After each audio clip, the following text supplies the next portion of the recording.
Now we're solving problem 23 from the AMC 10A of 2022.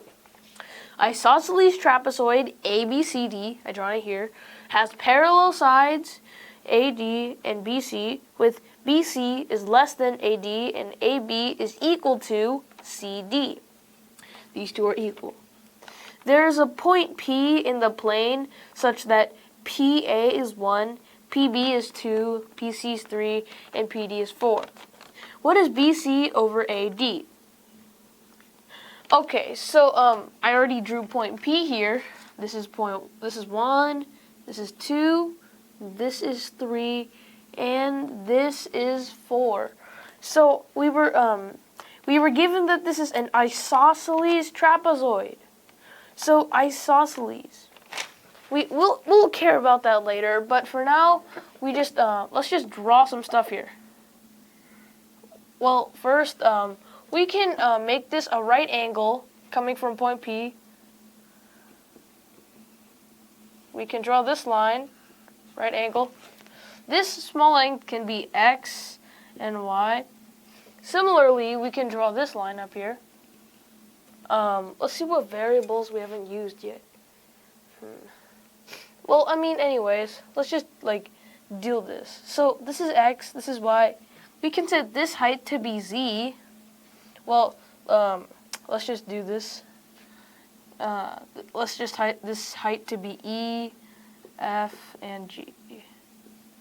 So here, we can already leak out some formulas here by using the Pythagorean theorem. So we have this triangle here, this right triangle, having X, Z, and 2 as lengths. X squared plus Z squared, that's the height, is 2 squared, or 4. Now let's move on to this bigger triangle here. So we have the length Y squared plus Z squared is its hypotenuse squared, and since its hypotenuse is 3, the hypotenuse squared is 9. Now let's move on to these top triangles. F squared plus E squared, this is 1 squared, so still 1. This side, let's do, so G squared, sorry, that doesn't look so good, but G squared plus E squared is 4 squared, or 16. Well, we can already do stuff here, but what we're trying to find is what BC over AD is. So we basically want to find what X plus Y over F plus G. We want to find that. So right here, we have this system of equations. What we can do here is we can subtract. Let's just subtract X squared plus Z squared from Y squared plus Z squared. So we get Y squared minus X squared, since the Z squared cancels out. This becomes 5. And let's do the same here. Similarly, these E's cancel out. We get G squared minus F squared is 16 minus 1, or 15. Right there. Now we can factor it. Since we want X plus Y, I just want to write in that order. X plus Y times Y minus X. Notice here, it's supposed to be Y plus X, but I swapped it around since you want X plus Y. Plus, it doesn't really matter. Similarly, this is F plus G, and then this is times G minus F is 15. Well, we can just divide these to already get a ratio. X plus Y times Y minus X over F, sorry, that's bad. F plus G times G minus F. Oh, sorry, that's lowercase, but you get the same idea, still G. So what we have here is 15, 5 divided by 15, that is 1/3. we have this xy over x plus y over f plus g, but now we have this other ratio, y minus x over g minus f. Here's where we can introduce a new variable, the height. This height of the whole thing. Let's just do that. This entire height here, let's call that h. Now we can use the Pythagorean theorem again to do stuff here.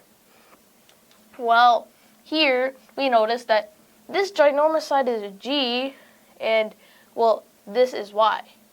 So basically what we can do is, first we solve for this triangle here. To get this length here, this point and this point, so we just do that. So this is g minus y squared, since this is g and this is y. You subtract to get this value, and then you add h squared to get the hypotenuse squared, which is CD squared. You don't really need this value of CD, but I'm just writing it for like easier things. Similarly, this height over here is also h.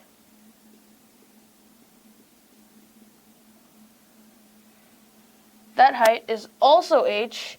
So f minus x to get this length, f minus x.